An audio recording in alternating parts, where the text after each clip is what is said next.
தமிழகத்தில் அதிமுக கூட்டணி கட்சிகள் 40 தொகுதிகளிலும் வெற்றி பெறும் என்று பாஜக மாநில செயலாளர் ஸ்ரீனிவாசன் தெரிவித்துள்ளார். திண்டுக்கல் மாவட்டம் கொடைக்கானலில் செய்தியாளர்களிடம் பேசிய அவர் இதனை தெரிவித்தார். நாடாளுமன்ற தேர்தலில் பாரதிய ஜனதா கட்சி, அண்ணா திராவிட முன்னேற்ற கழக கூட்டணி 40 தொகுதிகளிலும் வெற்றி பெறும் என்பதுதான் எங்களது நம்பிக்கை.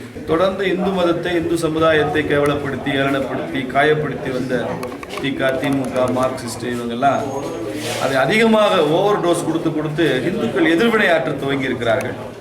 அதனால இந்த கட்சிகளுக்கெல்லாம் பாடம் புகட்ட வேண்டும் என்று நினைத்து ஒரு இந்துக்கள் வாக்களித்திருக்கிறார்கள் என்பது கூட திமுகவிற்கு ஒரு பெரிய அதிர்ச்சியான விஷயம். பிரதமர் மோடி எங்கே சென்றாலும் ராகுல் காந்தியின் பெயரை கூட உச்சரிப்பதில்லை. ஆனால் ராகுல் காந்தி பிரதமரின் பெயரை சொல்லாமல் அவரால் பேச முடியவில்லை என்றார். தமிழகத்தில் அதிமுக கூட்டணியில் நீடிக்கவே பாஜக விரும்புகிறது எனவும் ஸ்ரீனிவாசன் தெரிவித்தார்.